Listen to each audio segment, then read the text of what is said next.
Well, good evening and welcome back to Super League Raw Weekly. After, of course, a bit of an absence due to a bit of a holiday, we are back and I'm glad to be back. And with me this evening, yet again, is, as you can see there, Reggie's understudy, Mr. Steph Sale. Good evening, Steph. Are you well?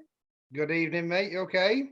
Very well indeed. Refreshed, I think, is the term. Yeah, I can't believe it's been 2 weeks, mate. It's flown by. It has indeed. It has indeed. Brilliant. A brilliant 2 weeks as well. Just got to say it straight off the bat. Congratulations to the Be the Raw Brigade. Off to Wembley you go. Yeah, amazing, mate. And I was just checking as well. I noticed that Wolfie, the mascot for Warrington's, a member on here. And when he came to Lee, he was struggling to find the Sports Village. So I'm just going to help him out. The Sports Village Mice is just over there, but Wembley's that way, just over there. Superb stuff. Absolutely fantastic. And of course, you can be biased, of course. I can't be. Congratulations also to our Robins watchers as well. Fantastic for you. You might be thinking, where's Derek? Well, Derek at the moment, he's spinning by all accounts. He's got his spinning class, but he is joining us a little bit later on this evening. He'll be coming in once he's home, showered and changed. So don't worry, Derek Beaumont is with us this evening. And, if there's any questions that you would like Derek to answer, maybe bob them in the chat. As already we've got plenty coming in on the chat. Any questions you'd like to ask Derek, put them in there. And of course, I've got a plethora of them, but by all means, join me in questioning him. But yeah, fantastic. And all four of the semi-finals, women's semi-finals as well. Brilliant advertisement for the game of rugby league. The women's final equally, I think, is going to be a belting game. Yeah, I mean we caught the back end of the St Helens one, and that was a thriller. With the drop goal at the end, it was a fantastic advertisement for the women's game. So it's great, for one St Helens team to get there. Hopefully their fans will come along as well for that one. But no, it was a cracking game. Really enjoyed that one as well. Yeah, and I think attendances at Wembley have been a talking point now for a while. I think the fact that there's 3 games on the day, because of course they've got the 1895 trophy as well. So 6 different teams. I mean, you would hope St Helens and Leeds fans will travel down in the droves for the women's game. Obviously, will take strong support. Normally, come Challenge Cup time, many of the supporters of teams that aren't there get down to Wembley for it as well. So let's hope we get a really solid attendance for that one. It's one for the neutrals this, Dave, I think, and I think by all accounts, everything that's coming out at the moment is saying that the ticket sales are, up, in terms of where they were last time. So that's fantastic. And I will shout out as well, I think there's the schoolboys team, Bedford, which is a lead team, are also doing the curtain raise, which I think is about 10 kick-off on the day. So if there's any Lee fans there that want to get in and support them early, then give them the support as well. Absolutely, mate. No, absolutely. And you're right about it's a neutrals final. I mean, obviously, with probably the exception of black and white supporters and probably the Pie-Eaters, I think everybody else will probably be watching that game, just feet up, couple of beers, and just hoping that it's a spectacle. And I really do hope it is a spectacle on the day. And I'm sure it will. 2 teams that like to play, good, attractive rugby league on the eye. I think it's going to be absolutely brilliant. I can't wait, mate. And, the very best of luck with that. We have got so much to get through this evening. So, ladies and gentlemen, you're going to have to forgive us. We're going to have to go through this at some pace tonight due to the fact that, we have got Derek coming on a little bit later on. And we want to make sure that we give him, enough time to get through what we want to get through with Derek. So, forgive us. We are going to go at a pace. We've got Player of the Month. We've got Coach of the Month. We've got Coach Team of the Month. We've got so much as well. The highlights, the predictions. We've got the usual stuff. If you're new to us here at Super League Raw Weekly, we know there's quite a few that have joined over the course of the last 24 hours, and welcome to you. Stick around. Hopefully this will be something that you do every Tuesday. That's why Steph's here. Steph discovered us, loves it, thinks it's a brilliant show, and lo and behold, he's now, getting to be quite a regular, actually. 104 members now a part of the forum. It's fantastic. Please join the YouTube channel as well. That's where you'll catch up on all the videos that you missed and in the sheds. If you haven't seen in the sheds, go and check that one out.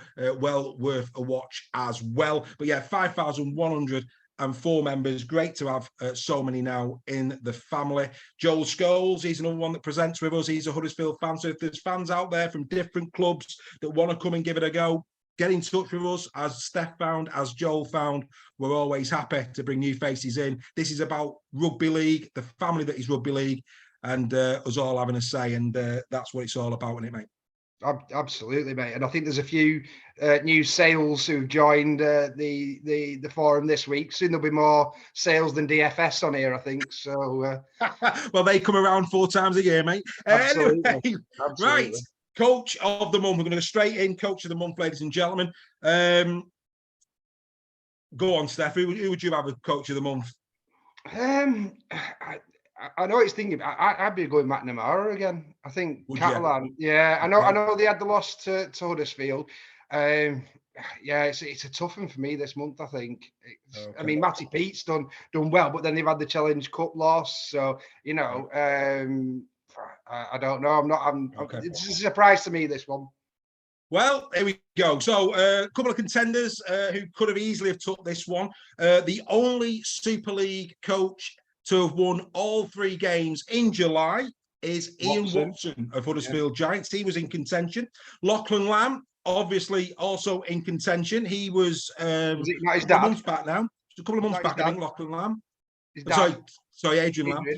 Yeah, a couple of months back, Adrian Lamb got it. But actually, no, the one we're going for here at Super League Raw for the month of July is this man, Willie Peters. And the reason we're going Willie Peters is it's fair to say that Hull KR, coming up to the end of June, we're on the slide. Loads of injury problems, really mounting up against them.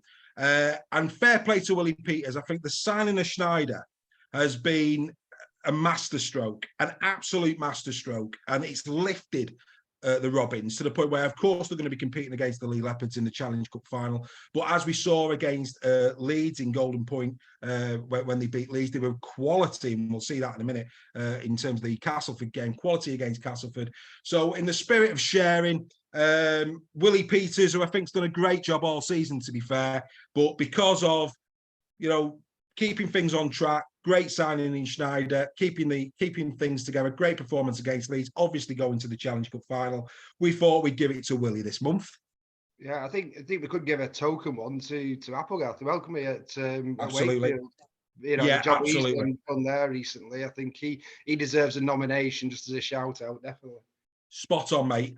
4 wins from 6, that's playoff form. Who'd have thought that? And who would have thought that? I put on, after the Warrington game on Sunday, just one line, one team on the up, the other on the way down, how that statement has changed since round number 8. But you wouldn't have Adam and Eve it after 8 rounds that actually we would be talking about those 2 teams the other way around. But there you go. Right, let's get into some action. Ladies and gentlemen, here are your tries of the week for round number 20. Here they come for your viewing pleasure.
Seize the day.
say every week, the greatest sport on earth, and that absolutely proves it without doubt. More phenomenal tries, great quality in Super League this season. Steph, what was your pick of that lot?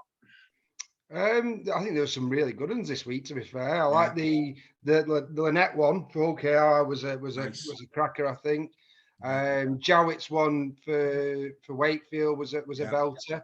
Then you've got Tyler, haven't you? I mean, he's not a depreciating asset, is he, for Wigan there? Absolutely love it. Yeah, absolutely. And of course, Chan, another one who's on his way to Wigan. I thought that Catalan try was a very easy on the eye as well. Dawn Baker gave me a bit of grief for putting the Vaughan one in.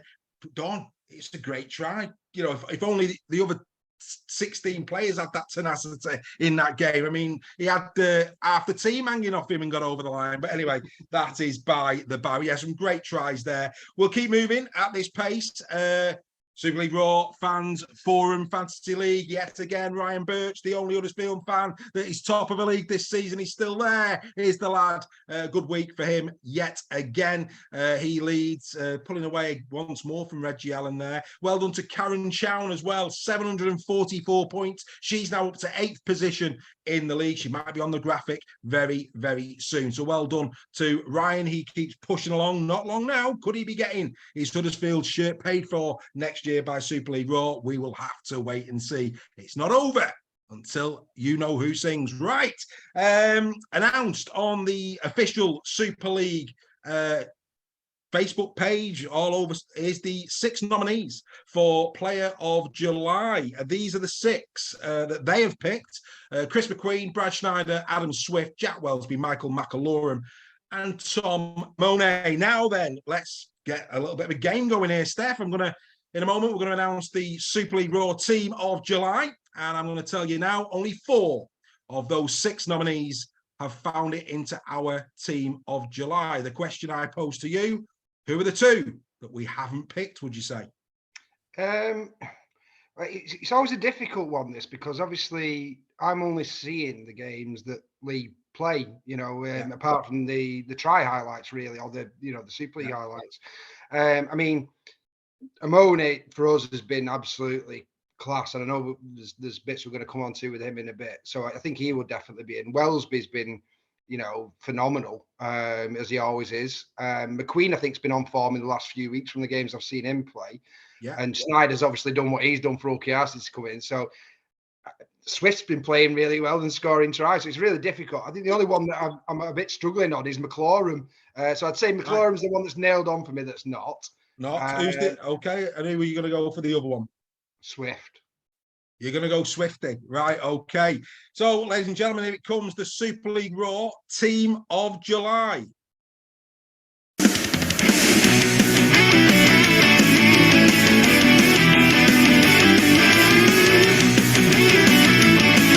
it is, the Super League Raw Team for July. Didn't quite get the Swifty one right, mate, but hey, here we go. Let's go through these from top to bottom. Jack Welsby first. 2 tries in the month of July, 3 assists, 16 tackle busts, 3 clean breaks, 8 offloads, 52 carries for 302 metres, an average of 5.8 per carry for Jack. No real surprises by the sounds of what you said a few moments ago for you there, Steph.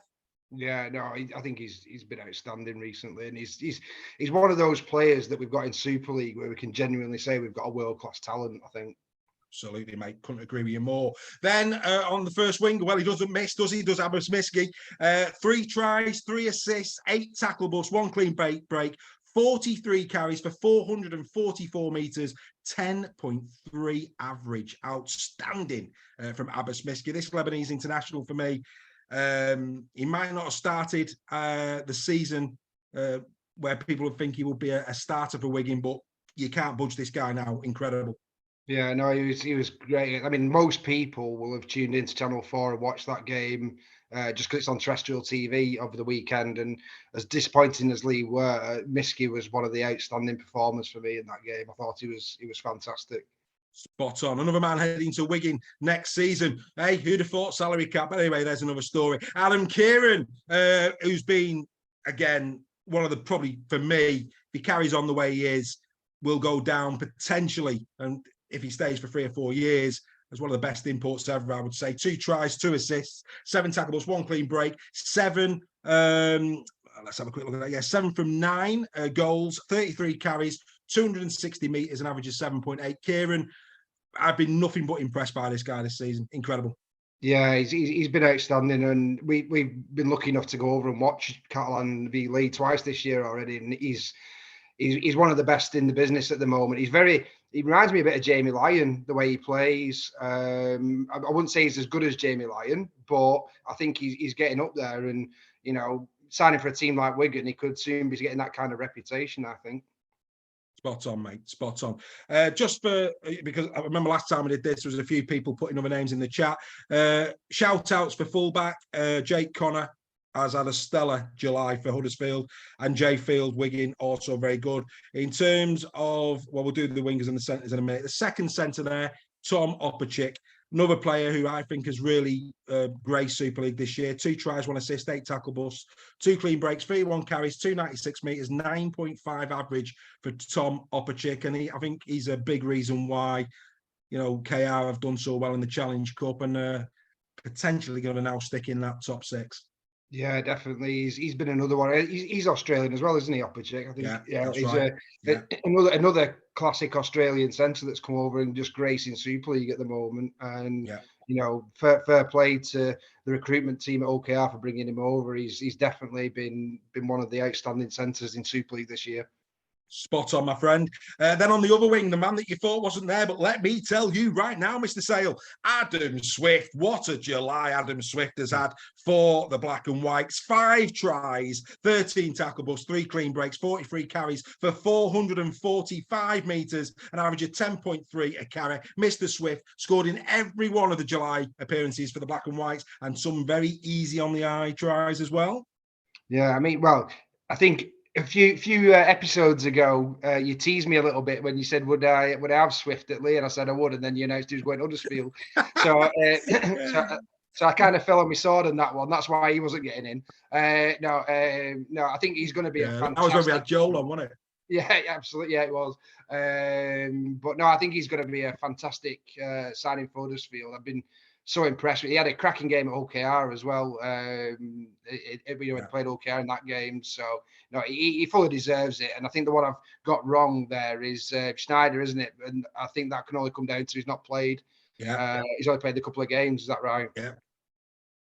Yeah. Well, actually, good spot there. Actually, it was 3, not 2. Yes. Well, we'll come to him in a moment. But before we do, shout outs for wingers. Jermaine McGilvery has had a solid July for Huddersfield. Tom Johnson, Catalan, Liam Marshall at Wigan, and a big shout out for young Elliot Wallace at Castleford. Even though they have been in absolute dire straits, Castleford, Mr. Wallace has had a really good July. In the centres, unlucky for Kevin Nagama, Toby King and Sean Kenny-Dowell. Those 3 were also in contention. Right, to the stand-up position. This was very, very straightforward. Don't get me wrong, Jake Truman and Johnny Lomax have had decent Julys, but they do not compare to Bevan French. 4 tries, 4 assists, 9 tackle busts, 1 clean break, 55 tackles, 34 carries, 235 metres, an average of 6.9 per carry. Bevan French, as Jack Wellsby, box office. You can't say more than that, Dave. I think you can. When you're talking about world-class players, he is, and to our detriment at the weekend, we got to see that to full effect because he was outstanding against us. He played well at your place as well, as I recall, when he played in the first part of the Borough. Absolutely. Yeah, he did. Right, scrum half. This might surprise many, this one, Steph. Brad Schneider, absolutely brilliant since coming in at OKR. Your man, Lachlan Lamb, had another good July. There's no doubt about it. But Toyle Olahea, this guy was, looked out of shape early in the season, wasn't playing very well. He has had a brilliant, brilliant July. 3 tries, 3 assists, 17 tackle busts, 2 clean breaks, 41 tackles, 61 carries for 261 metres. The man has been absolutely superb in July. So, and a big reason why Huddersfield have had the 3 wins from 3. Absolutely. No, he's been good. How many of those has he played at scrum half? Sorry, though. Has he played any of those at fullback? Who's that? Lola? No, all three were All three in the halves in July. Yeah. Somebody's asking about Schneider. Yeah, Schneider obviously has played 3 out of the 4 games in July because, of course, of the Challenge Cup. He did miss the first one in July, which remind myself who that one was. It would have been Hull FC. So he missed the Hull FC game. Did Brad Schneider? But yes, Schneider was good in the 3 games that he has played. Right. Your man, number 8, absolute shoe in this one. Tom Amone, here's one for you. He is the only man to feature in every team of the month on Super League Raw this year. That's how good and consistent this guy has been. 2 tries, 2 assists, 14 tackle busts, 2 clean breaks, 75 tackles, 6 offloads, 47 carries, 423 metres, 9 metre average. This man is 5th highest metre maker in Super League. 5th highest in Super League, including all the backs. 2nd hard meter maker just behind Paul Vaughan. This guy, what a player. What a player. He's been unbelievable for us. And I think when you look at players who've gone under the radar in Super League, who no one saw coming, I think he's got to be right up there with them. He's a bit of an unsung hero. He does all the tough stuff for us. And when you look at where they've been successful, it's on the back of quick play the balls, getting Pappy going. And a lot of that has come through Tom Amone, Mulhern as well. But, Amone has been unbelievable. Spot on, mate. Couldn't agree with you more. This one might surprise. Liam Hood has been absolutely key to the Wakefield wins in July. He's been in great form. A try, 2 assists, 69 tackles, 14 dummy runs, 16 carries, 109 metres, 6.8 average. Shout outs in the hooking department to Jez Litton and Michael McAloran. Both of those two have had decent Julys, but I think Liam Hood has been absolute critical, actually, to Wakefield and their rise as well. He was all over Warrington at the weekend. Also played well a couple of rounds back as well when they played the Wigan Warriors. So, fair play to Liam Hood. That one probably takes you a bit by surprise. I don't know, because they've been so good the last few weeks, with all the stuff that they're doing. And we know Liam Hood really well as Leigh fans. He's been at Leigh, on 2 occasions. I think he's played for Leigh. We know the player he is, but I think he's been absolutely, instrumental in Wakefield's revival, basically. Not a problem at all. Happy days. Right, we then come into the second prop forward, and this again will probably surprise Warrington in terrible form. However, doesn't matter if a team is winning or losing. It matters about the way we look at this is who is playing best in their position. That's what we look at over a course of 3 games. And one of the very few consistent and shining lights for Warrington in July has been, yet again, Paul Vaughan. He really has been consistent throughout. Not as good as Amone, but the other 2 that were in contention, David Fafita, Patrick Mago, they were the other 2 that were in contention for this one. But Vaughan, hands down, took it. Solid running yet again, doing massive minutes as well, Paul Vaughan, for Warrington. 1 try, 12 tackle breaks, 1 clean break, 99 tackles, 2 offloads, 50 carries, 375 metres for 7.5 average. Incredible stuff. Again, very consistent. Yeah, he's been. I mean, if you're looking for a shining light in Warrington's team, I think he's the one, isn't he, at the moment? I think I said to you earlier in the season, I think he could be the best prop we've ever imported from the NRL. The way he was playing. Hopefully, now with what's happened at Warrington, you can kickstart on a bit, and we'll start to see him really shining in the next few months as well. Spot on, mate. Absolutely spot on. Right, we then come into the second row and Mr. Consistent, yet again, Liam Farrell. He's in there. Shout outs in this position. Matty Ashurst has been good for Wakefield. James Bell at St. Helens also has played well for St. Helens. But Liam Farrell and Chris McQueen take it. Farrell, 1 try, 89 tackles, 7 tackle busts, 1 offload, 43 carries, 341 metres and 7.9 average. Chris McQueen, right back at it for Huddersfield. 4 tries, 14 tackle breaks, 4 clean breaks, 75 tackles, 2 offloads, 20 carries for 9.5 average per carry. The old guard have come up trumps in July. Absolutely. I mean, two great second rowers there. We saw Liam at the weekend. I think he's he's always an 8 out of 10 player minimum for Wigan. He's always great, and I think you look at Huddersfield within the last 3. That's no coincidence that McQueen started playing well, because he was their best player last year for me. So great to see him coming back into a bit of form now as well. Absolutely, mate. Absolutely. And then finally, again, your man. A lot of controversy, of course, has been around this guy, I think unfairly, but a lot of controversy around John Asiata in the month of July. But there's no arguing what he's done on the field of play. 3 more assists for Asiata, 8 tackle breaks, 1 clean break, 100 tackles, 6 offloads, 73 carries, 349 metres.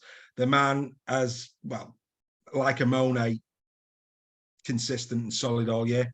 Yeah, absolutely. He's our captain, fantastic, and I think all the Leigh fans were a big show of defiance to everybody at the weekend on the 13th minute, applauding him at the Wigan game just to show we stood by him, because I think the way he's been treated in the media for a tackle that is not illegal, I think it was just disgraceful. And then you've got pundits like Wilkin and whatever, starting it all, and then saying that people shouldn't comment on social media about him when he's done that himself. It's just absolutely disgusting, to be honest with you. Some of the things we've seen, that you couldn't meet a nicer bloke than John Asiata. He's a family man. He doesn't drink. He's a God-fearing bloke, and he plays rugby hard, but he plays it fair. And I think the way he's been treated in the media, who are just looking for a story, has been absolutely disgraceful. And then I think you said in the Sheds, they had the perfect opportunity to challenge Wellens on it, with the James Bell tackle, who was exactly the same, if not worse, and they didn't take that opportunity. And I think that's probably one of the most disappointing things this season from a Leigh fan's perspective, that didn't get challenged and they didn't show a bit of integrity to do that. Well, I mean, the fact as well that we got to comment, I mean, I was, as we do, don't we? We fire. I think you're included this weekend, where myself and Greg are constantly texting through games. I think I was texting you during the course of that game when it was being played, and I called it straight away. I think the text went out to yourself and Greg when I seen it. It took nobody in commentary mentioned it for Sky. Sky picked it up at halftime, to the credit, and started having a chat about it. A massive opportunity, huge opportunity. Wellens went big, and do you know what? I don't mind that. I think, if you're Paul Wellens, you've lost 4 players. I thought the one on Walmsley, it was clumsy. Nothing illegal about it. That didn't look good on the eye, I have to say. But the one against Parsi, which was in terms of damage, was the most damage. This is Challenge Cup Rugby League. You don't make that challenge, Parsi's going in. There's no doubt about it. Your body's on the line. Asiata was as much at risk as Parsi was. And unfortunately for Parsi, there was a player on the other side. And I think it's the fact that there's been a collision either side. Yes, Asiata was low, but he was still above the knee. I think the whole thing, unfortunately, it's a freak accident, that one. Albeit Asiata's put his body on the line. And I'm sorry, as a rugby league professional and anybody who's watching this, if you're minutes away from a Challenge Cup final and you've got to put your body on the line to keep your team there, there's not a single rugby league player worth the salt that doesn't do what John Asiata does. No, I think that there's 2 points on it. Is that he goes in, his tackling technique is horrendous. The way he's got in, he's put himself at risk. He's challenged on the wrong shoulder, so therefore he's put his head in front of the player's knee. So he's put himself at risk of a HIH straight away. And you're talking a split-second decision to do that tackle. What John Asiata has not appreciated is that Holmes is coming on the other side, which then forces the injury. If Holmes doesn't come in, that injury doesn't happen. Correct. It's not because it's because they both hit each other from opposite sides. Yeah. And how are you as a rugby player meant to make that decision in that second? And the key question for me from the rugby league is, and to Wellens as well, is what is it that you want to change about the tackle? What rule are you going to put in? Is it that where can you tackle on the? He said you can't tackle someone's knees. So where is it you go with it? There's nothing you can do. No, it's not like the standing tackle when someone's stood there and then cannonballs them and he's stationary and cannonballs them. That's different. So how are you going to do it in a split-second game where you've got blokes running at each other full pelt. You can't do it. And I'd like to see what Paul Wellens' proposal is that he wants changing in terms of the tackle. And that's the key question. And then let's have a debate about it. Yeah, absolutely. I think, we can sanitize the sport as much as to the point where people don't go and watch it. I mean, for as long as rugby league has been being played, accidents, injuries happen. And accidents and injuries happen. It's part and parcel of the sport. It's unfortunate. I mean, would Wellens have come out with the same gusto had that have happened over a 3-game series? Possibly not. I think the fact that it all happened in one game, unfortunately, it was Asiata every game. But I think it was just he wanted to get his team to Wembley. They're all legal, to the letter of the law. They're all legal challenges. And we'll just leave that one there. But I think... Just one more point, Dave, on it before we move on. The most disappointing thing for me was that Wellens cited 4 players that were injured. Yeah. One of which was Morgan Knowles, who said was 50-50, and then went on to have his best game of the season the game afterwards. So don't use crap excuses like that when you've got 2 genuine injuries there. Don't add more on to make it more of your point. That just makes it devalued for me. Yeah, mate, you're absolutely spot on. We and actually, in terms of the loose forward positions for that team, Morgan Knowles is on the shortlist. Morgan Knowles has had a really, really good July, as Cam Smith once again for Leeds. And you're spot on. I think arguably Morgan Knowles had his best game of the season against Leeds. I think the fact that so many forwards were out, he put his hand up and he put in a right shift. So you're well over. Yeah, he's well over. 50-50. Well, exactly. I mean, Morgan Knowles normally averages between 70 and 80 meters a game. I think he was over 120 in that match. So, in terms of meters, he was still solid in defence. He's always good for high 30s, early 40 tackle count in a game. So his defending side of the game has always been pretty robust, Morgan Knowles.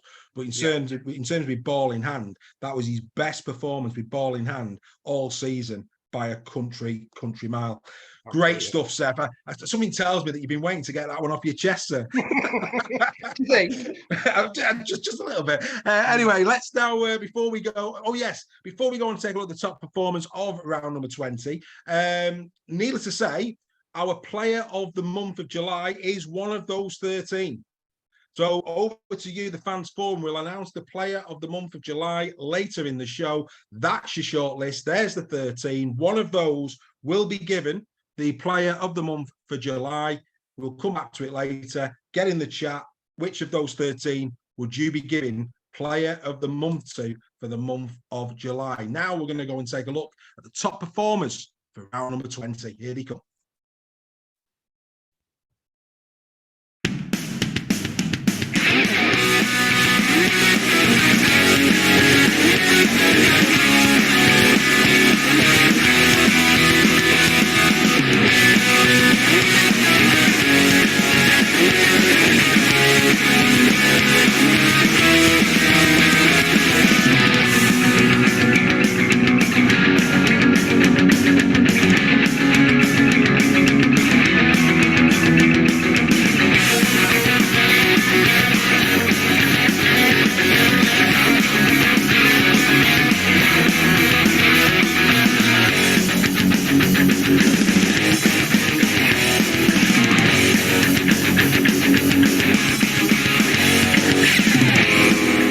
So there we go. They're the top performers of the round. Great to see so many new faces in there as well. A couple of Wakefield Trinity players. Jowett was outstanding. We'll see him in a minute. Also George King, who I think's had a very steady season as well, for Hull KR in there as well. So really good to see some new faces there. Yeah, absolutely. I mean, I think it says everything, doesn't it, for the Wakefield one to see Jowett in there, doesn't it? It's it tells a story. Mate, between me and you, I mean, Fafita coming back has been big, but I think Jowett's return from injury has equally been as big. Jowett has been fantastic since returning. Right, let's get into some highlights, starting off with the Cowbell Army, Huddersfield Giants against Hull FC. Real arm wrestle, this one. I have to say the intensity and the intent of Huddersfield in the first 20 minutes, that man there, Chris Hill, you knew they were at it straight away. Yeah, absolutely. I mean, we both have allegiances to Chris Hill in terms of playing for Warrington. He's a great player, obviously coming towards the end, but you need them players to step up. If you're gonna do anything, then you need them types of players to step up, and I think he did in this game. Spot on, mate. Jermaine McGilvey, yet again, incredible pro for Huddersfield. Really solid. The man there in shot, Clifford. You know, I don't want to put 2 and 2 together and make 5 here, but I think since it's been announced he's been off to the NRL, I've seen a dip, albeit here he is with a really nice offload. But I've seen a little bit of a dip in him. Swifty here, another great try for him. Is Hull FC going to do the traditional Hull FC now and just die away? Yeah, it's a difficult one. I find it difficult commenting on stuff like this as a Leigh fan because I don't want to appear like above my station kind of thing, because far from it. And you know, they've got a chance. They've still got a chance, but it's looking unlikely to be fair. I think that's done them no favors having Clifford announced going back to the NRL 100, because he's been brilliant for them. Same with Swift as well, you know, because he's obviously putting on a show for his new fans there, I think, isn't he? So yeah, but yeah, I mean, I was a bit disappointed in this game in terms of it was great for Huddersfield to get the win, and I was made up for Freddie and for Joel. You know, I think they've had a brilliant July, and I was made up for them. But I said to Mrs. Sale the other day, I said, we forget the naughty step. If the kids misbehave, they're going to watch this game for 80 minutes. Yeah, it wasn't a classic, was it? It wasn't. It wasn't. No, it wasn't. I mean, it wasn't a classic. But I have to agree. I think Hull needed to win this game. They needed to win this game. They've been in really good, decent form. They've been, you know, I mean, you know, going into this game, just looking down the list here, they'd won 3, lost 3 going into the game. I think I'm right when I say that. Yeah, I am. It would have been 1-4, lost 3. Had they have won it, they'd have been tighter. I think this was the game that they had to win. When you look at who's coming next, you know, in there, once they get Wakey out of the way, that's not going to be easy next week. They've got Wigan, Warrington, Leeds, the next 3, all 3 of them fighting for places in the top 6. Then it's Castleford, who at that point might be desperate for points, before Huddersfield again, and then finally St Helens. And I think when you look at who they've got on the horizon and the fact that the form has been a bit off, I think Hull FC, unfortunately, yet again, are bound to miss out on the playoffs here. I could be wrong. I was wrong about Catalan this season in terms of where they are, but I just think now it's not looking good for FC. It's a tough run-in for them, that. I didn't know what the remaining fixtures were. I mean, even the Wakefield game now is that it's going to be a big game. That Wakefield are scrapping for their lives. You like you say, Huddersfield. Hull could be, putting the queue on the rack kind of mentality. You know, there's no. You wouldn't be surprised if Wakefield went and beat them. You know, I'm sure Hull FC fans will be, screaming at the screen at me now for saying that. But it's not beyond the realms of possibility that, because of how confident Wakefield are. No, you're spot on, and I think the fact that it now does appear as if Hull are going to drop out of contention in terms of the top 6. We know there's a lot of Hull players, Dwyer, Satai to name but 2, who are off at the end of the season. There's a few that I think are still off contract as well. Are they going to be really pulling it out? I don't know. I mean, professional integrity is something that you'd hope they would do, but I just get the feeling it's going to be, unfortunately, another one of those years for Hull FC fans. In terms of the Albert Goldthorpe, interesting this one, the Goldthorpe. 3 for Chris Hill. He had a good game. Don't know if he deserved 3 though. 2 for Russell. And then one that was really a bit odd was one for Matty English. Cudjoe in second row had over 200 metres, had a really good game. I think Lola Hoyer, very unlucky not to be given Albert Goldthorpe points, and also Chris McQueen. So, those 3 names, Hill maybe for 1, Russell was okay, but really surprised that Cudjoe, Lola Hoyer and McQueen weren't in the mix. Well, I think for such a close game, you could have had a Hull player in the mix there as well, couldn't you? But yeah, English is a bit of a strange one, I think, on that one. But that's the Albert Goldthorpe. I mean, statistically, it's all strange. Statistically, he had a good game. Yeah. Generally, statistically, he did have a decent game. But I think, watching it in live play, Cudjoe especially, I would say Cudjoe more so than McQueen in terms of his overall contribution. I know McQueen got that lovely try at the end, but Goodjoe again was just, you can tell how much it means to Leroy Goodjoe, that shirt. You really can. He just gives it every single week. He's it's a great he's a player. class player. He is indeed. Right, we move on to the next game. The next game is St Helens against the Leeds Rhinos. Great game of rugby league. This was all about one man, Jack Welsby. What a performance, especially second half. First half, maybe not so much, but dearie me, he grabbed the game by the scruff of the neck in the second half, didn't he? Yeah, this game needed a match winner, with the players that Saints had out, with Leeds playing like they have been. It was always going to be a close game, this one, and it needed somebody to come in and be the game winner. I think Welsby did that for Saints. He was outstanding again. Yeah, we've seen Reece Martin do that a couple of times, coming off the left edge. A couple of times we've seen that. I think we've seen that against.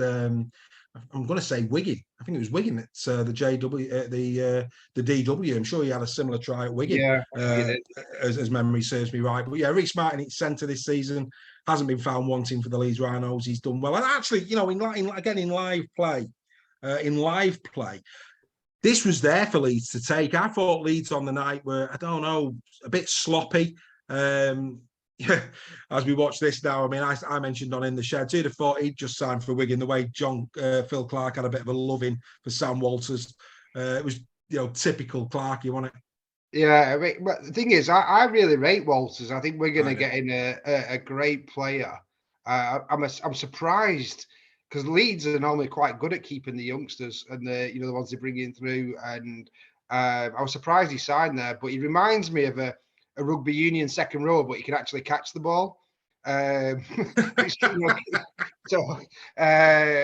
no, he's a really good player. I really rate him, and I think they could have won this game, and I think the only difference was Welsby.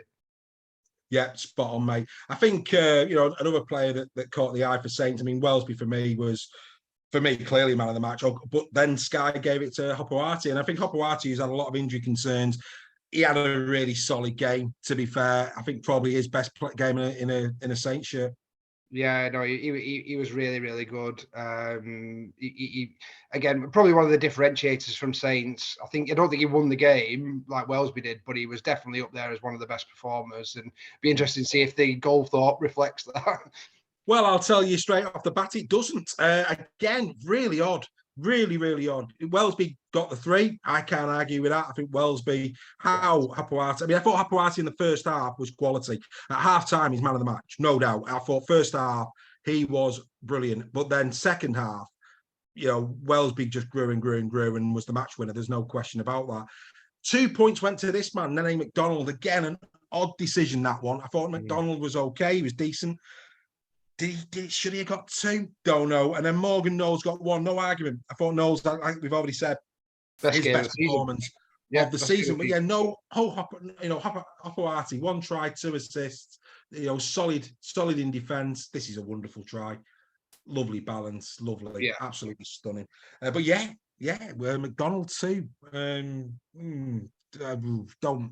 see that one, if I'm being honest. But hey. There you go.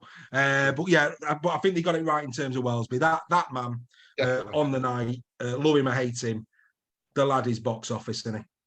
Yeah, I don't think he's as controversial as your Sam Tompkins back in the day. When he was an outstanding player. And probably a similar type of fullback to Welsby. But I don't mind Welsby. I think he's he's not like, for me, like you've got your Mikey Lewis at OKR, who's quite a controversial. If he was in your team, you'd love him, but most opposition fans hate him. I don't really see Welsby like that as a Leigh fan, but maybe it's different from other fans' perspective. Maybe the Wigan fans, I don't know. But I think he's got a little bit in him.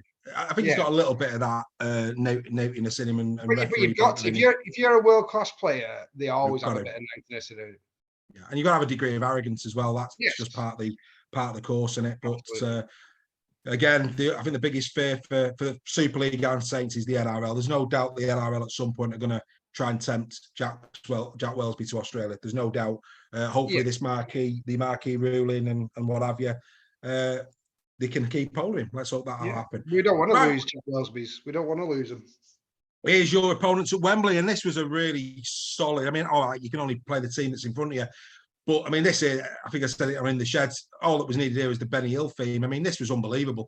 Really was. But again, there's Sneijder, beautiful. Over it goes to Opacek. Nice try. It was Good like performance.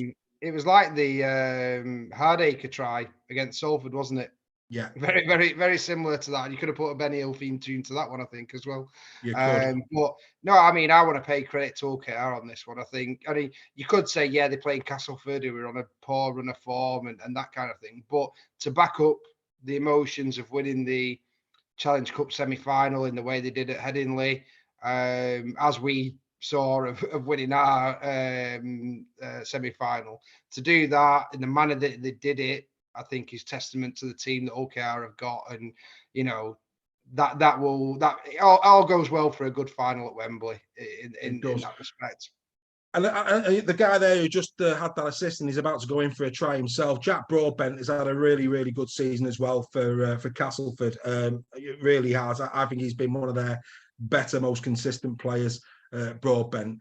They're going to be lucky to keep hold of him, especially if they go down. I think there'll be quite a few Super League clubs who'll be sniffing around Mr. Broadbent.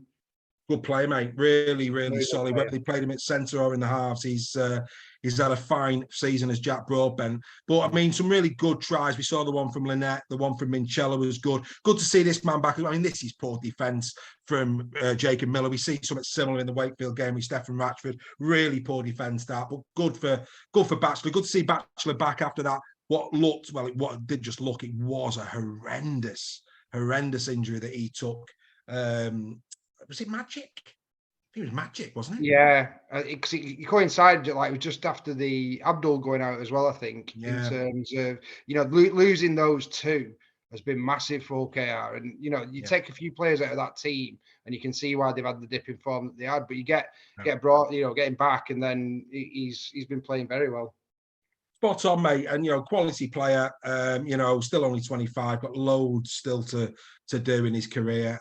Really like Batchelor. I think actually, arguably one of Peter's better signings. I think he's just going to go from strength to strength. He's Batchelor. In terms of the Albert Goldthorpe, this was a bit odd as well. 3 for Kennedy. All right, he got his first try in Super League, but I'm not sure about that. Batchelor got 2. Milnes got 1. I think King was very unlucky. King, all right, he didn't score a try, but George King had a solid, proper game for KR.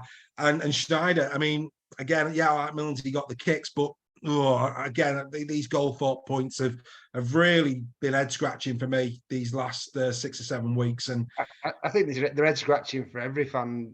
I think the only people that agree with them are the press. Well, it's but it is bizarre in terms of the as a fan, you go watching these games and you just think how even the Sky games, you think how have you come up with that? Because you're not even doing it from a biased perspective. You're doing it from just supporting the game. And you probably question yourself in terms of have I had too many beers that night? Watching that one. No, you're spot on. You're spot on. He's spot on.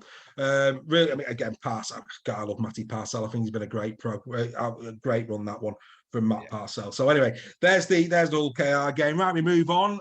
Sorry, mate, got to do it. But and to be fair, this was a real arm wrestle. Right up until just before half time. This is a great try from Tom Amone. Look at that. 3 players, get out of the way. I'm having a try. Started brilliantly for Wigan. As for Lee, and then this try. I think this try from Wigan, I think it's the French one, the first one they score. It's just brilliant. It's just quite simply brilliant.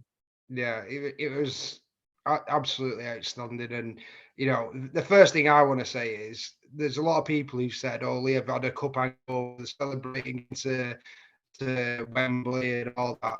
Absolutely rubbish. Wigan were. It's the best I've seen them play, and I think we can genuinely say that now as we sit joint second with them as we were at the time. This is the best team we've come across. The best team we've come across this year by a mile. I thought they were absolutely outstanding, and I don't want to take anything away from them. I thought they were absolutely brilliant on the day. And some of the tries they scored were just unbelievable. The killers were the ones before. Well, there's this one now. Two just before half time, one straight after. It was game on. I'm not sure about that grubber kick. I mean, don't get me wrong, it's in the record books. In normal play, and what disappointed me, and I've heard this a couple of times this season as well, and I agree with you, Wigan was superb, fully deserving of the win. But the thing that's been disappointing, it's happened a couple of times. It happened actually Warrington, when Warrington played Wigan, and they were very, very quick to give, I think it was the O'Neill try, very quick to give it when it went up to the video ref. And I remember when they did the when that one went up to the video ref, the grubber kick, the first camera shot was from behind the post, face on, and you heard the video ref say, "I'm happy with that." Well, hang on a minute, you've got to see that from the side. You can't see the first angle facing the player and then say, "I'm happy with that." And it just seemed really quick decision. And even now, it's 50-50. As I sit here now, I'm not 100%. So if I'm not 100%, the video ref had to deliberate a bit more for me. Absolutely, but I mean, I've only seen that because I was at the game on the big screen in the stadium, and I turned around to me dad and my brother, and I said, "I think that's a knock on. It looks like a knock on." But I think and it's like with so many video ref decisions at the moment, if it goes up as a try, it's very difficult for them to overturn it because it's got to be this clear evidence. Yeah. So if there's any doubt, if that goes up, if he'd have said no try, there's potentially not enough evidence to say it was a try. So it's this very grey area, and I think Reggie, as he's understudy today, I'm going to bang his drum on it. I think we've got to get rid of it. If you go into the video ref, it's got to be the video ref's call. Yeah. And if there's no clear evidence, then you go back to the referee and say, "There's no clear evidence. What do you think?" Not have your opinion before, and because that is diluting it. But I'm not surprised they give it, and it's not a reason why they won the game. Well, great bullet pass there to I think it was Harry Smith to King. Good try. Amazing. That pass was absolutely. I don't know if you want to show that again. This pass is unbelievable. What he passes to in there. No, I'm not sure if they actually. Let's just see if they do. No, they don't. Let's just see it again. So you'll see it now. So here it comes. Over they come. Bang. That's a worldie. We've seen Wellesby do that a couple of weeks back as well. Similar sort of pass. Might have been against Wigan, actually. Again, if memory serves me right. Yeah. But yeah, the one, and again, I sent you the text after the game. All season long, we have seen Lee go right to left with the looping pass from Lamb twice in this game. It was caught out. You said it's been coming. Miskey clearly felt that pass was on every time. And he got his rewards, didn't he? Yeah, I think they're getting wise to that move now. It's only took 20 rounds, but I think teams, especially the good teams like Wigan, and they are a very good team. They are well coached as well by Matty P. They'd have highlighted that. It'd have been, this is going to happen. Go for the intercept. More than likely, it's going to come off for you. And if it doesn't, we let one in. We'll take that. But no, they did it. There's no defence from a Leeds perspective. We had a job done on us in this game, and Wigan were outstanding. No complaints. Yeah, 2 Battle of the Boroughs. If there's one little taint at the moment on the league season, it is the Battle of the Boroughs. They've been well beaten on both games. That said, we're playing last game of the season. What matters is playoff rugby league. Exactly. And, I think I said on In the Sheds, if you'd have asked Lee Leopards at the start of the season, you're going to get battered twice by Wigan, but you're going to go to the Challenge Cup final. Believe you me, they would not have been worried about this. But come the business end of the season, these two might meet again. That would be very interesting indeed. Right, the Albert Goldthorpe medal for this one. Disagree with this completely. 3 points for Tyler Dupree. Don't get me wrong, fine debut, great debut. No argument with that at all. But he weren't man of the match. 2 for Miskey, arguably man of the match. 1 for French. Those two I'd have probably put up the pecking order, if I'm being perfectly honest. How Dupree, and this is where, sentiment shouldn't come into these type of awards. Sorry, Tyler, you were not man of the match. You weren't 3 points. Miskey or French for me. Yeah, he had a good debut, and he scored a great try. But you know, he was nowhere near French, and he certainly weren't near Miski. So where they've come up with that, I don't know. And I think even Finch had a better game, you know, in terms of the contribution he had as well. So, but again, we could go on all day about the Albert Goldthorpe. We could. We'll just watch this try again. Sorry, mate. Before we move on to the next game. There he is, Liam Farrell. Oh, beautiful. Lovely. Fantastic try. Wonderful stuff. Right, we move on to the league leaders, Catalan Dragons, and they did one hell of a number on Salford in this game. Really just solid. Catalan just don't appear to be going anywhere, do they? No, they're nobody at the beginning of the season, even last like the pundits in the paper. I mean, not that they connected with the Albert Goldthorpe, but everybody said that Catalan would be weaker this year, and they've just been great. They've been absolutely outstanding, and I think more so for the defense. They get a lot of credit for their attack, but the defense has been absolutely solid. It's another game where they've not conceded a try. So that's as big a reason why they're right up there. But they're just a team with quality for me. Playing well. I mean, you know, McNamara. We always say out of sight, out of mind. McNamara should be getting far more plaudits than he gets for me. You know, he's over there in France, and what he's done year after, his loyalty to the club, and what he's done year after year, incredible. I mean, some of his signings this season. I mean, Tortami obviously announced today that Takiaho is going back to the NRL, which has surprised many today. He's on his way back to the NRL. But so Tyrone May. I think this is the try, isn't it? Is this the one where they break through? Let's have a quick look. Yeah, I think it is. Here we go. This is wonderful. Absolutely wonderful. Honestly, no, sorry, this is the Johnson one. But Tyrone May had another great game in this one. Again, the Goldthorpe, can't argue. 3 for Kieran, 2 for Tompkins, 1 for Garcia. I thought Neverett over Garcia. And Mickey McAlorman, there's an argument for Mickey McAlorman over Garcia as well. But this was a lovely try. Beautiful stuff. I mean, Briley there has been turned inside out. I mean, you know, all he needed to do was go into the tumble drive in the end. That's all that was missing for him, because he was being washed all over the place. With Briley, I mean, the games we played against, Briley's been outstanding. You know, as a fullback for Salford, and you can see the quality when he's getting turned out, because he's not short of pace. Briley, he normally pulls them people down there, but. Tyrone May is one of the ones that's rumoured to be coming to Lee, isn't he, next season? So, May, you know, good player, a good player. And then we come, and obviously we did the special on Sunday night. If you haven't seen it, go and look at it. We're not going to dwell on this too much. We did a full hour on Sunday night once Del Paulo had been exited. Believe you me, I did the commentary for YTV on this one. The defending of Warrington in this game, you would see better coordination at an under-13s game. They were all over the place, absolutely all over the place. For as bad as Warrington was, Wakefield were quite simply superb. They smelt it. They absolutely smelt it. I mean, Gale, Hood ran, committed numbers all day. Jowett on the edges was just unplayable.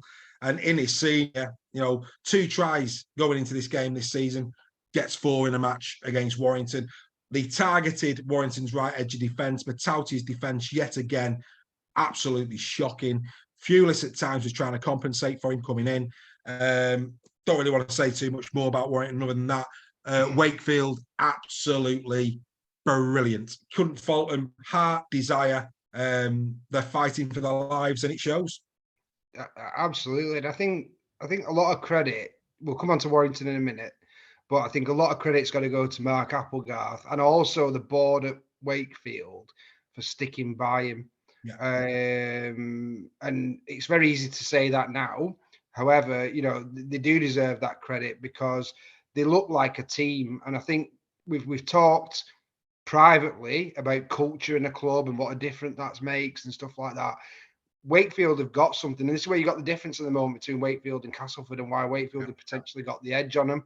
I think they've got a bit of a us against the world mentality at the moment, and and not to be like take anything from Mark Applegarth, but I would have said attack the right edge of Warrington as well, because that I think that would be the easiest coaching decision you could make at the minute.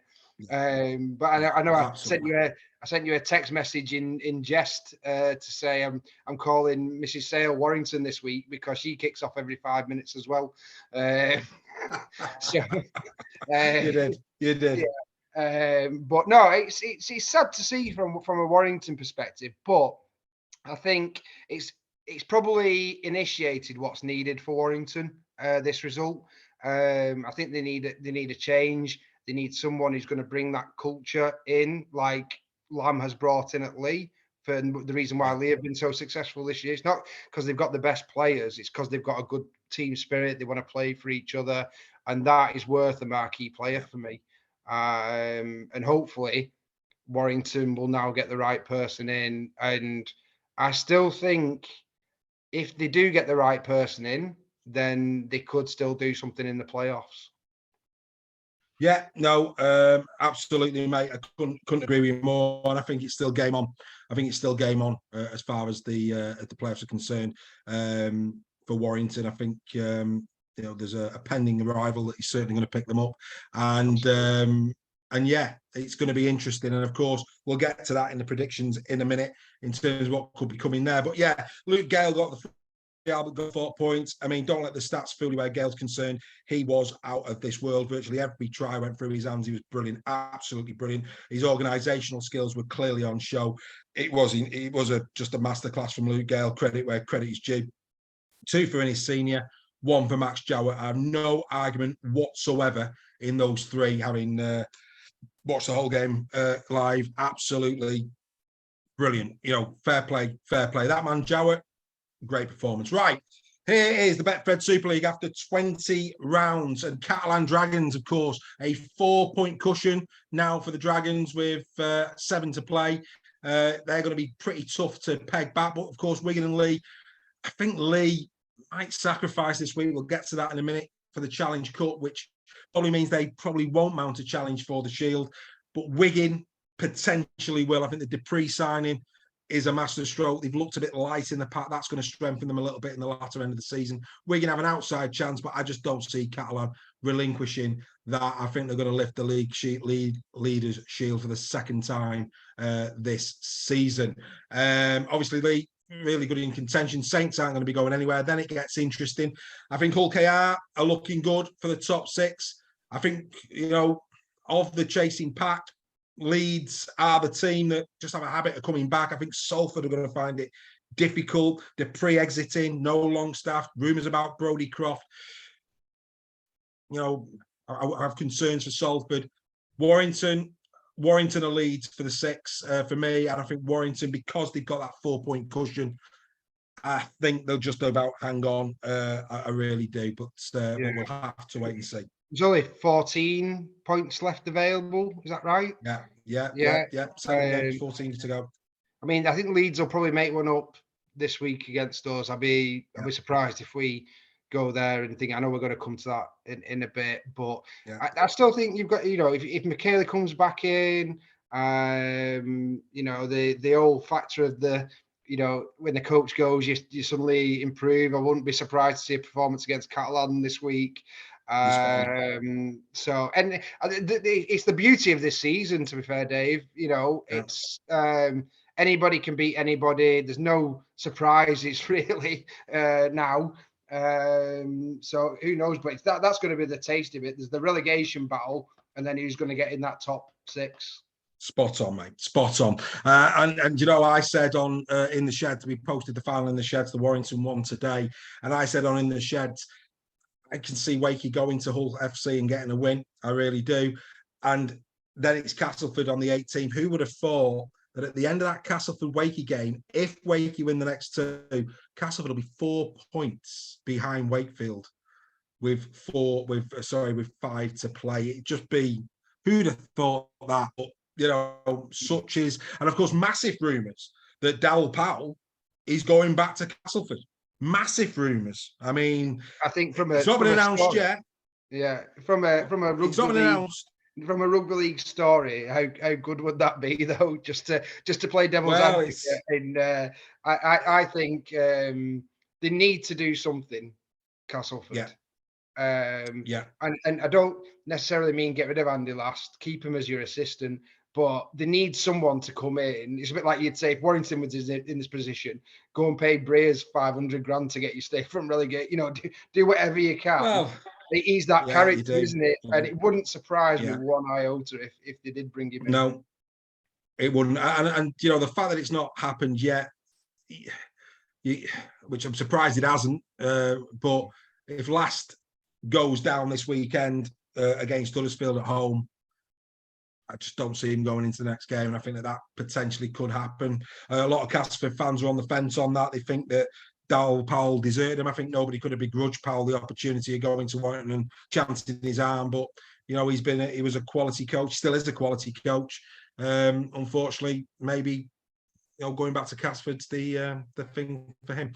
Right, it's now time for the team of the round, team of round number 20. So here comes the team for round number 20. Here we go.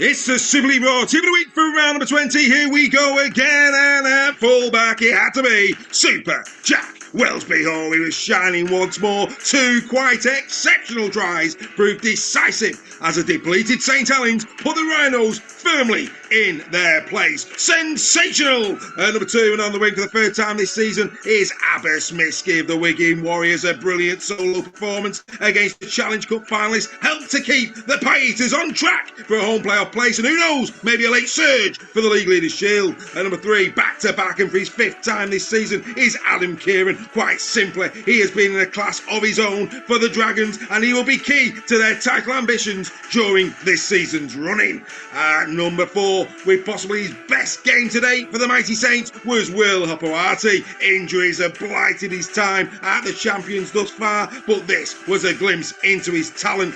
A simply sensational performance, and Sky gave him the man of the match too. Number 5 and on loan, he was on fire. It was in his senior against the Wolves. Who would have thought it would be senior and Wakefield that would comprehensively bring down the guillotine on Darryl Powell's reign. And number 6, well, Phil Clark pronounced Jack Welsby as the best in the comp, but Bevan French cannot be far behind. If French was a supercar, he corners on rails with smooth lines and a V8 engine that delivers excitement and the ultimate experience. At number 7, back to back is Brad Schneider, just keeping out the superb Luke Gale. You have to hand it to Willie Peters. The introduction of Brad has been the injection the Robins required to bolster their season at a business end. At number 8, for the 3rd week in a row and in defeat, there's still no better or consistent forward in Super League than Tom Amone. He has now featured in every team at home and in 7 of our team of the week's quality. At number 9, Liam Hood was a thorn in Warrington's side all game. He was like a chef, adding the ingredients one by one. Tries, assists, tasty dummy runs and solid tackles. It was a feast for the eyes. At number 10, a player who last appeared in week 2 is Romain Navarrete. A great game for this one for the Dragons against Salford. His runs had purpose and allowed the likes of Tompkins, Pearce and May to do their thing.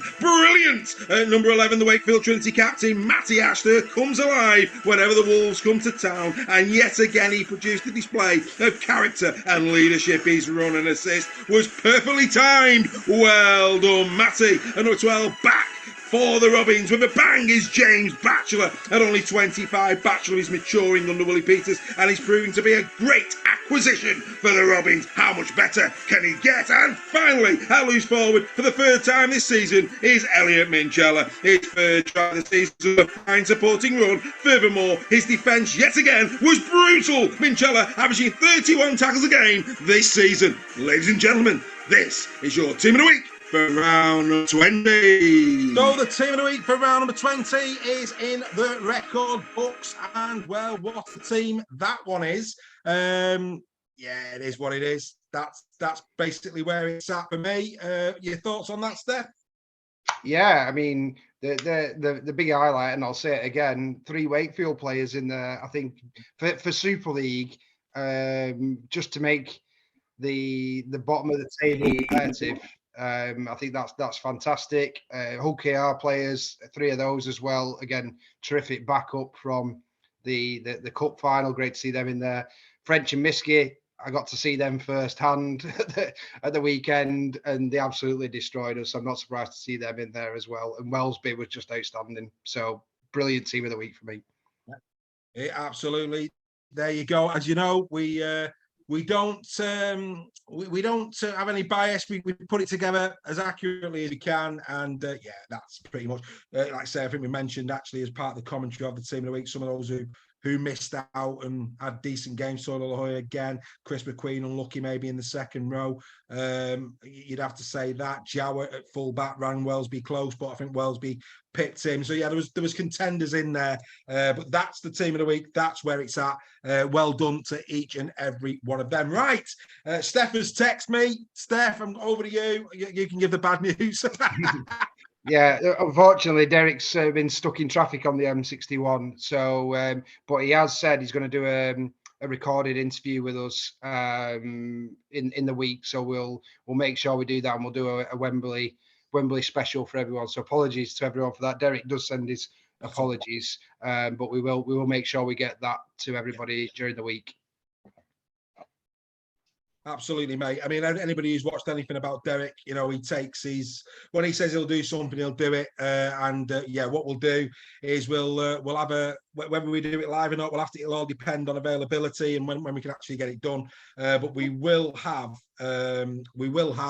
a special with Derek Beaumont talking all things Lee Leopards here on Super League Raw. Actually, that'll probably work out better because we won't be on such a time constraint. So anyway, for those of you though who have tuned in tonight for the first time expecting to see Derek, hopefully you've enjoyed the show and you'll keep coming back on a Tuesday night and watch the special when we do it with Derek as well. John Holcroft saying he should buy a faster car. Well, the amount, all I would say is, you know, if he was in the jungle, he had the camouflage, didn't he? But anyway, that's another story. I'll text him now. Yeah, absolutely.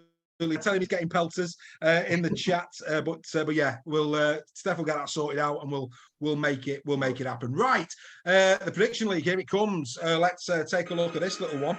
Here it is, the prediction league, and as you can see, the big mover on the week was Gary Schofield. Gary Schofield with 13 points. He has leapfrogged Greg. Another bad one for the forum though. And Greg 8 points only. I myself got 11, so it really is. I mean, the forum really needs to start picking up the pace a little bit, but it couldn't be tighter. It's the tightest prediction league we have had in the last 3 seasons since we started doing Super League Raw.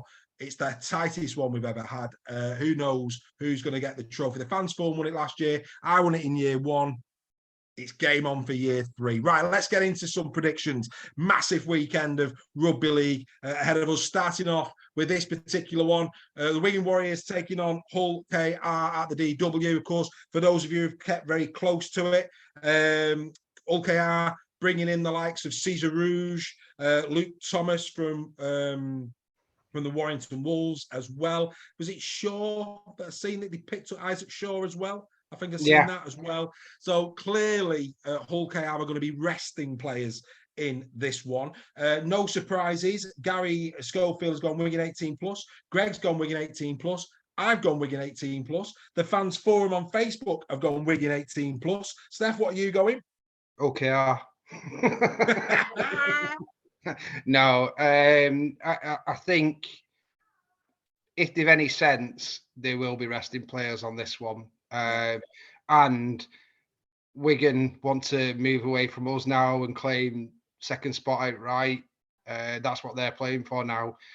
I can only see this going one way. The way the Super League's been this year, it's you just don't know. Maybe they want to go in and win it and go into Wembley on high, but I can't see anything other than, based on what I saw on Saturday afternoon, than a convincing Wigan victory on this one. And that's no disrespect to OKR. I just think Wigan will want this. So, yeah, and you know what? If you're in Willie Peters' shoes and you're in Adrian Lamb's shoes, look, you're 18 minutes away from a trophy, and it could be as close you get to a trophy all season. There's still there's a lot of games still to play in the Super League. I mean, of the two, Lee looked the most likely to challenge at the business end of the league of the two teams. That said, like I said, I think the Schneider acquisition, as long as you don't get recalled back to the RL, that could be tasty for them. But you're 80 minutes away from one of 2 trophies that, well, obviously there's the Shield, but you've got to do what's best for the club. You've got to do what, the fans would want you to do. And I don't think Hull KR or Lee fans will be too bothered about this, albeit momentum in sport is key. if they can get to Wembley with a win under the belt, that's not a bad thing. But if it means that you rest key players and injuries key, the last thing you'd want is a key man injured going into that final. So all of us going Wigan 18 plus, no real surprises there. Then we come to this one, the Casford Tigers, Greg Eden and the Graphic Eden, again another try for him. He's been a quality player for Casford, and Jake Connor of course back in form. I mean, Huddersfield 3 from 3 going into this one. Tigers can't buy a win at the moment. Gary Schofield sees it tight, Huddersfield 1-8. I see it Huddersfield 9-17. Greg sees it 9-17. And you fans forum members who are here this evening, you're going to have to get involved here because it is a complete and utter tie on the Facebook page, this one, in terms of the team that will win. Not necessarily the score, but it's a tie. It was 50-50. Half said Huddersfield, half said Castleford. So live on air, we're going to have to put this right. Steph, you get the first row. Which way are you going? I'm going to go with Huddersfield on this one. I think it will be close, though. I think Castleford are going to come out, all guns blazing on this one, fighting for their lives. But I think Huddersfield are showing what a team they should be this year at the moment. So I'm going to go 1-8 Huddersfield. I think it'll be close. Right. Okay, well, just quickly looking down the list on the forum live, Huddersfield are going to get the nod from the fans forum. Like I say, whenever it goes to a tie, live on air, this is what we'll do. We'll always allow us to sort it out during the show. So this is the crack, fans forum. Huddersfield have clearly took the vote in terms of what's on the chat, Steph, as well. And the winning score, again, taking everything into account this evening, is 9-17. 9-17 Huddersfield. Okay. Gregory Lewis, where's Derek? It's past his bedtime. I'm sorry, Greg. We announced about 10-15 minutes ago. Derek is trapped on the M61, not actually trapped in his car, he's just trapped in traffic. He sends his apologies, and we're going to be doing a special with Derek that will be coming on later in the week. So apologies for that, but we hope you've enjoyed the show, and he will be coming on, we assure you. Right, now then, it's Game of the Week time. Let's do the trailer. Here we go.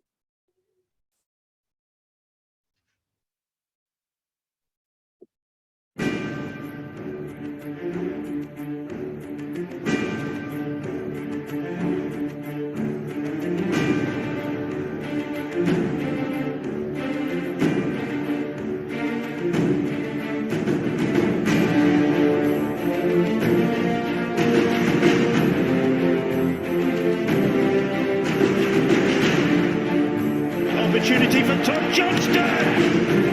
Williams with a long quick to pass out for Matty Ashton.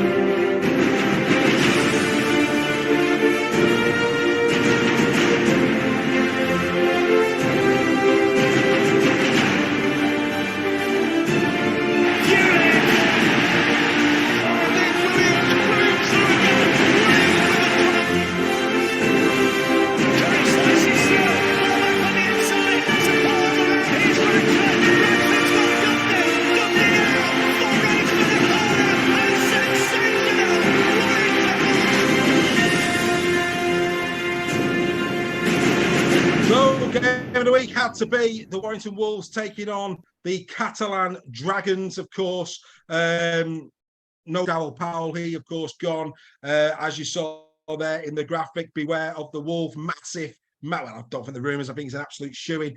Thomas Michaeli on his way back from Australia to bolster Warrington's push for the playoffs. Will he play on Friday? Unlikely, I would have thought.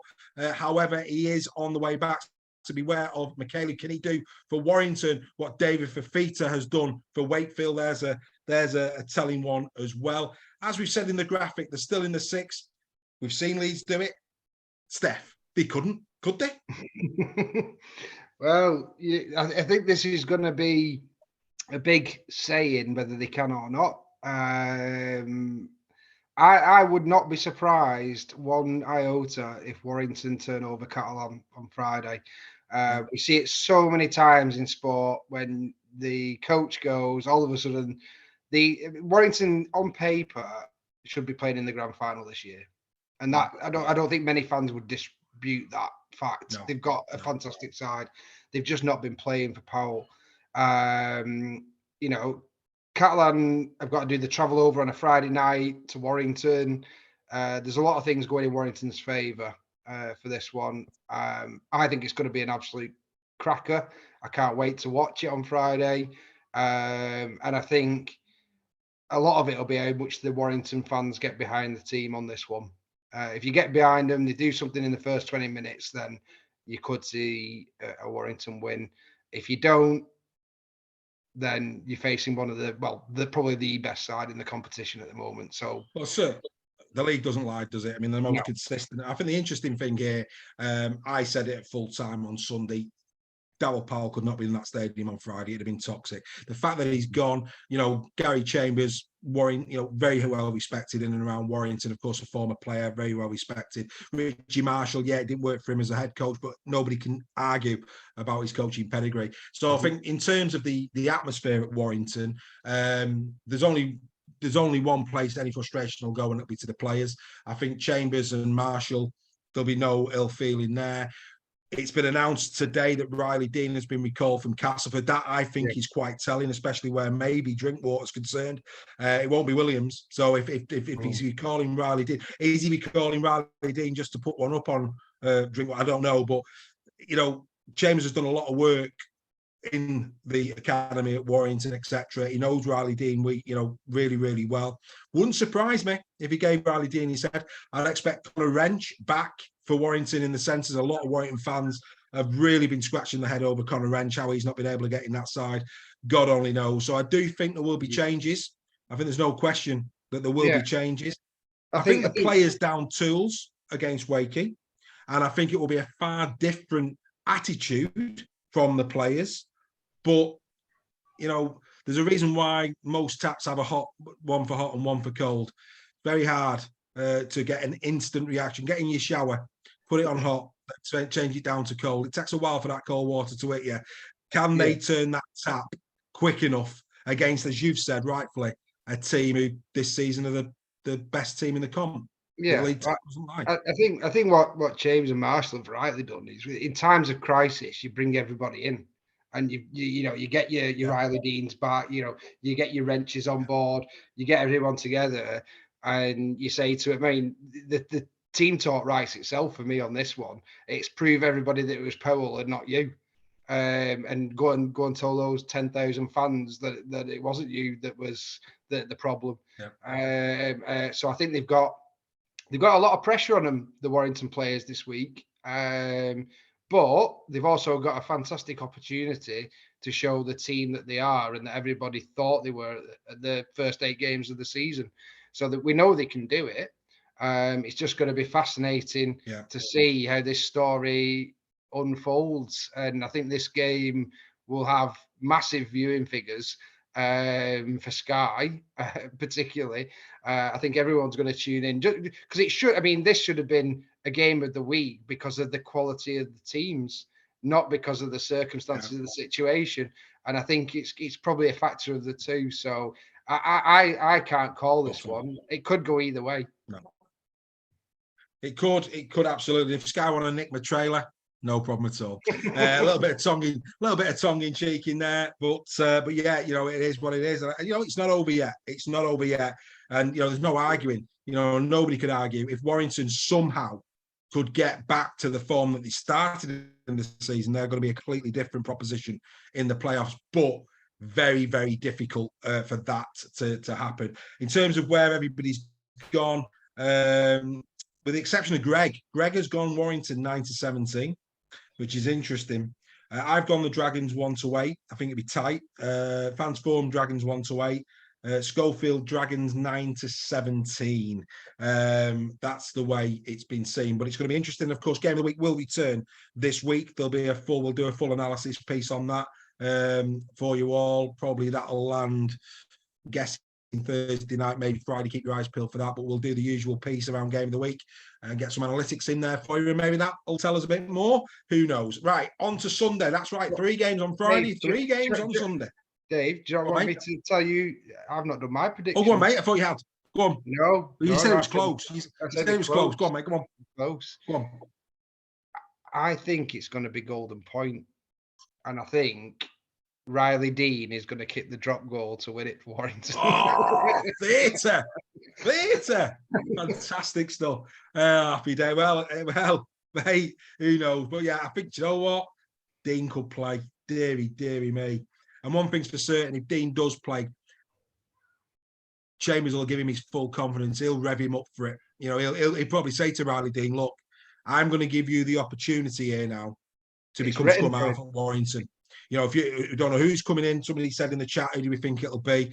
Whoever it is, and I think Greg said this on Sunday night, and I agree with him, it has to be a proven winner. It cannot be anything but. It has to be another coach of the caliber of Tony Smith, somebody who's been there, done it, got the T-shirt, has got a trophy behind him. That's what's required now. And I actually said to Greg, I think it was off camera actually, if they can't get somebody to see out the season, they can only get them from the start of next season.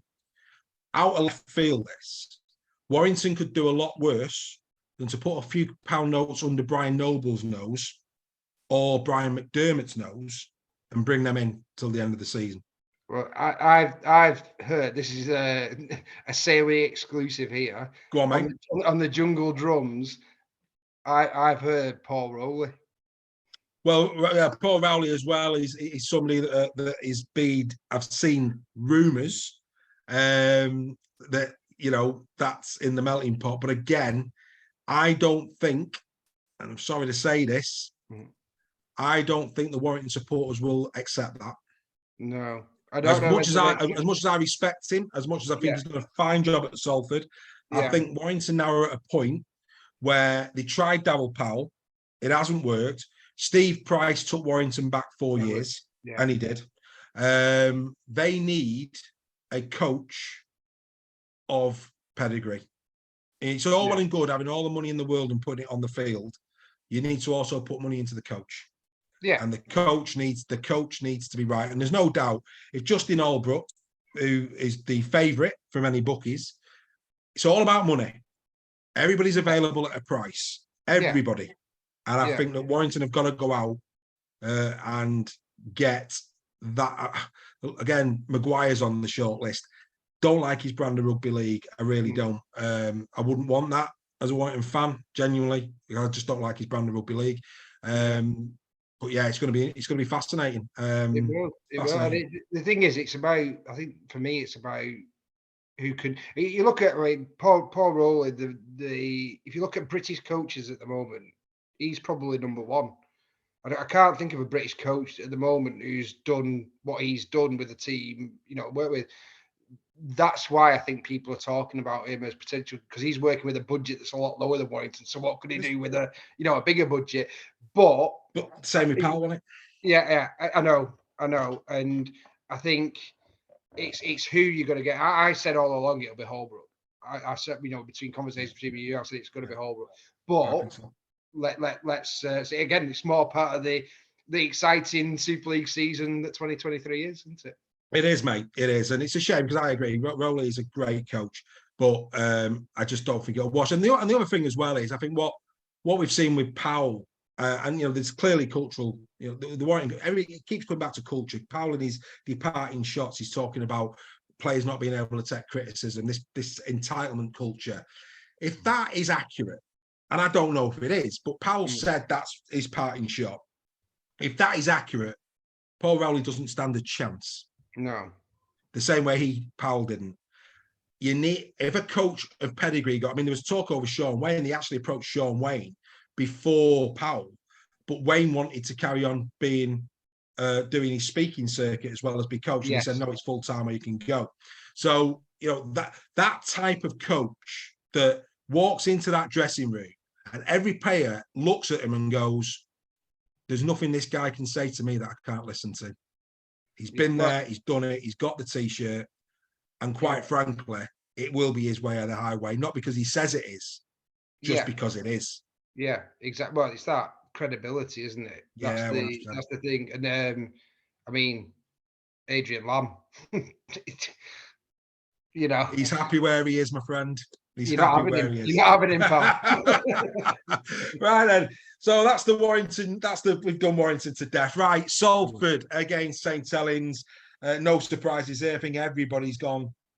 St Helens, 18 plus me, 917 Greg, 917 fans, 917 Schofield. I think this is an 18 pluser all day long. I think Salford are on the decline. I think Saints are on the rise, and if they can do, I think they're going to batter them. Well, I think after losing Paul Rowley to Warrington, they're definitely going to get beat. So no. Do you know? I don't know on this one. In terms, not the result. Saints are going to win this one. I'm convinced they're going to win it. They weren't. I mean, Leeds have not been. Leeds are probably in the same ballpark as Salford at the moment. Maybe probably a little bit better Leeds, but and it's at Salford. The Salford fans are going to get behind them. I think it'd be a bit closer than what people think. This one. I'm going to go for 1-8 St Helens. You're seeing it close. Well, I see it completely the other way. I think they're going to batter him. But hey, who? We will find out this week. Who knows? Then we come to this one. Whoa. I'm the only one at the moment who's backing Wakefield for this. I'm backing Wakefield 9-17. Everybody else has gone FC. Greg and Schofield have gone 9-17 FC. The Forum 18 plus to FC. I think the momentum is with Wakefield. I think Wakefield are together. I think there's no it's not fractured in any way. I think Gale, I mean, like I say, what I saw in terms of the spine, the way it's playing, it looks like a team. Now, how this can happen, I don't know. Talk about playing with confidence. I mean, it's unbelievable. Wakefield are playing with confidence. FC seem a little bit all over the place. I'm going Wakefield, mate. What's your view? Well, you're not the only one anymore, Dave, because I'm going the same way as you, pal. I think looking at the weekend, Luke Gale, they've got a Marshall now as well. So that makes Wakefield even more dangerous now than what they were a fighting dog before. Now they've got somebody who's given them a bit of, leadership around the park and stuff like that. Like you were saying before about Clifford going back, I think Hull were disappointing against Huddersfield. I expected them to play better against them.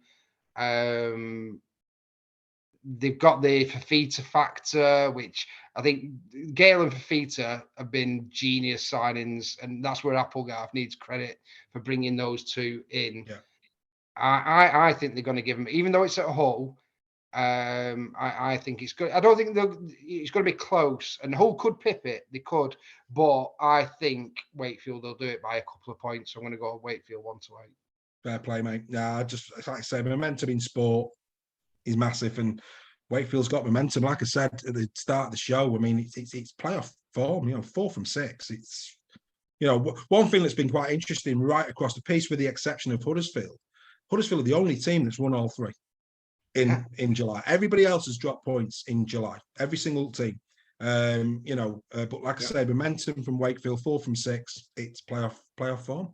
Don't get me wrong, they're not going in the playoffs before anybody who's just joined. I'm not saying Wakefield are making the playoffs, but it's playoff form that they're in. I think they'll take this one. Right. Then of course the curtain comes down, and there's a bit.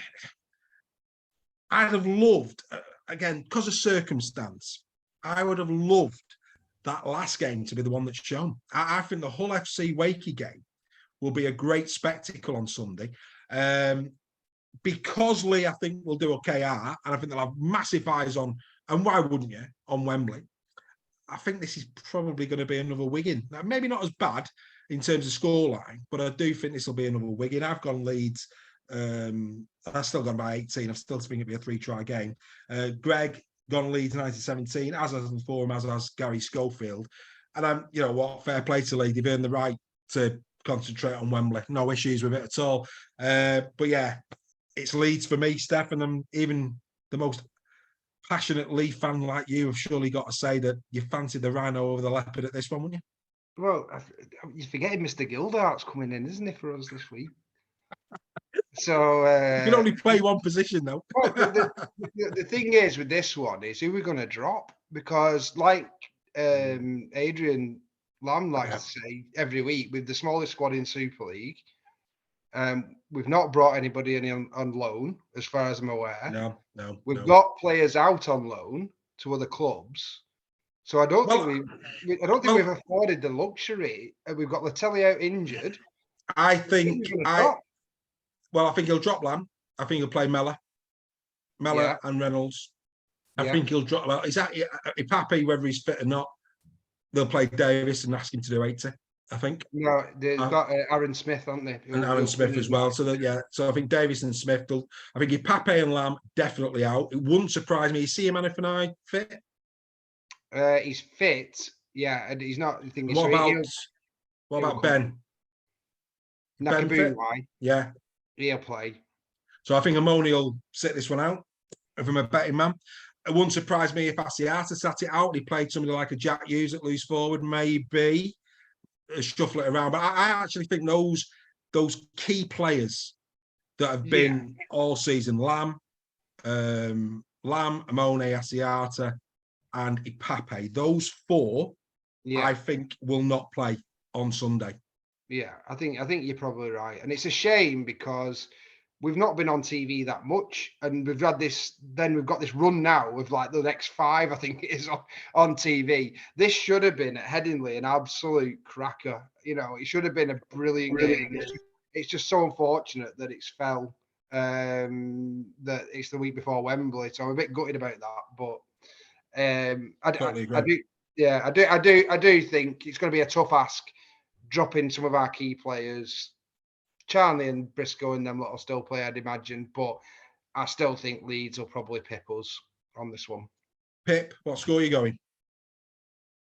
9-17 Leeds. You're going 9-17 Leeds. Yeah. Oh, that must hurt. It does. That must have made you say that.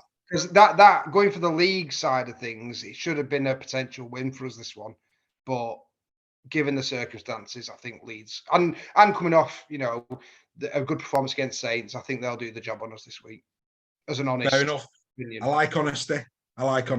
Right, this has been a cracking show. You know, it's probably one of the longest. You know, 1 hour and 40. But we have always is when we do month end because you know we do the teams and the coaches and what have you. So for those of you who weren't with us a little bit earlier and have joined us a little bit late.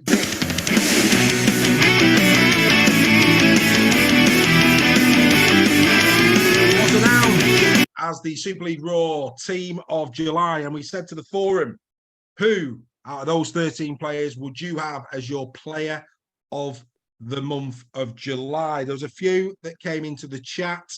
John Asiata was mentioned in the chat. Tom Amone.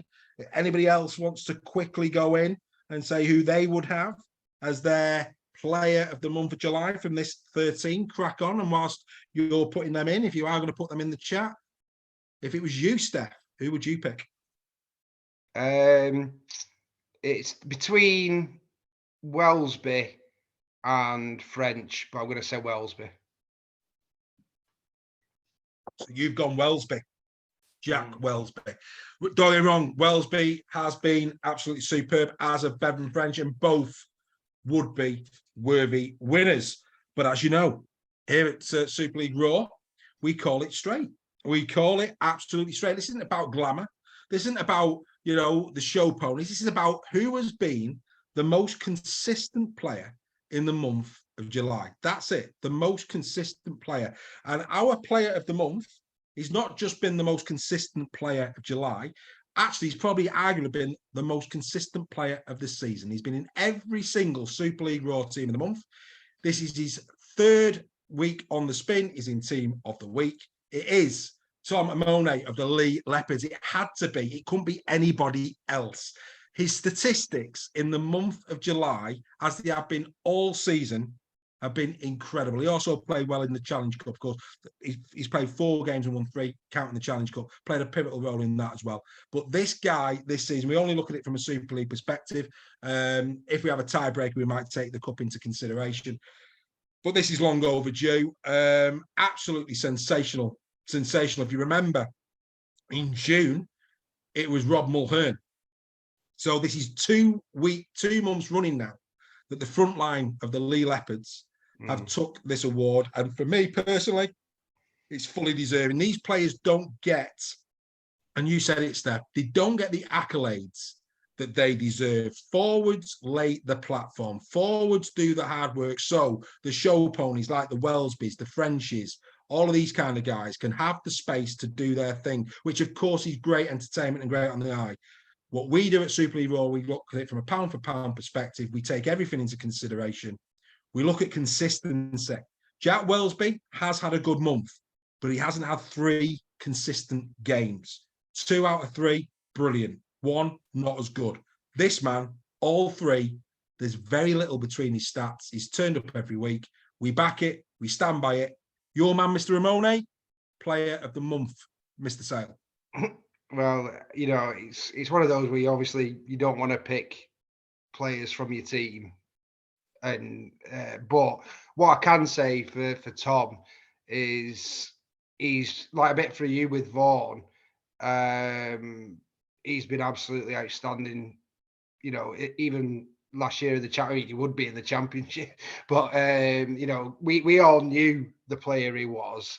And we kind of were a bit excited to see what other people thought of him when he came into Super League. It's amazing that he's been able to, and you're talking a tough position here to come into Super League. It's a big step up, and he's absolutely bossed it. And the reason why Lachlan Lamb and the Lee backs have been able to score so many tries, where Pappy's been able to attack, is because Tom and Muller have set the platform for them.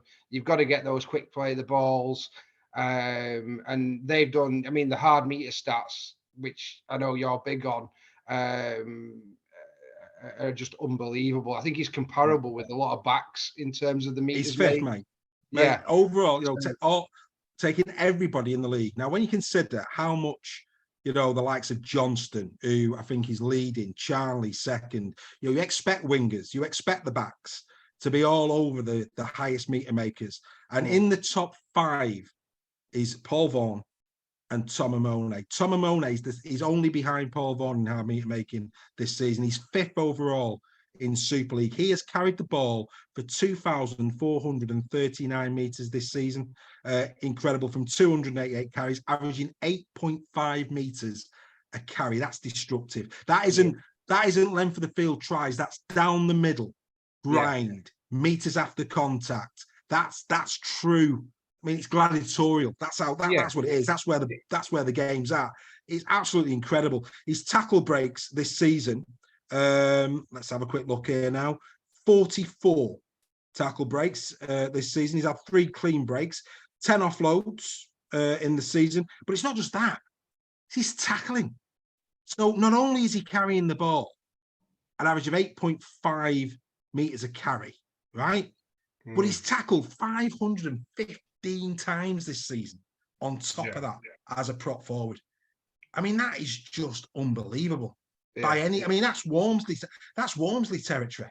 That's ridiculous. It's phenomenal stats, and you're talking about someone who's doing it with the tough lads here. They're bashing it up the middle, kicking 10 bells out of each other. To have those kind of statistics is just unbelievable. And I think a lot of the Lee fans have been talking about getting Lamb signed up, getting Asiata signed up. For me, this lad's number 1. He's they're so rare to get a forward who can do this. And you are talking in your Paul Vaughan territory here. I'd be amazed if clubs like Wigan, you're into like your Dupree paying 170,000 or whatever it was to Wigan. What's this lad worth? You're spot on, and he's only 26. And when you think prop forwards, you look at the prop forwards that have graced Super League over the years.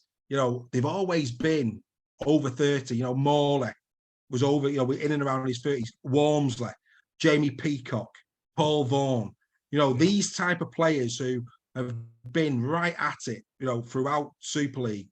When you consider their age when they've been at it, props mature around about that 29, 30, 31, 32 mark. That seems to be where the numbers really kick in and they're away. This kid is 26. Yeah. It's the next 5 years, next 6 or 7 years. What can this lad do? Incredible.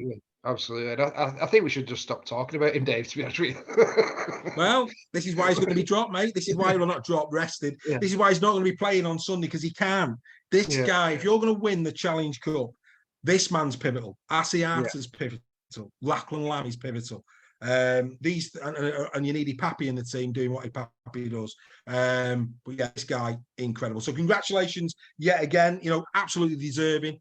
Tom Amone, the Super League Raw Player of the Month for July. Right, Super League on Sky. Sydney Roosters women take on the St George Illawarra women. This is on Thursday. Yet again, Sky promoting the Australian women's game, not the British one. We'll just leave it there.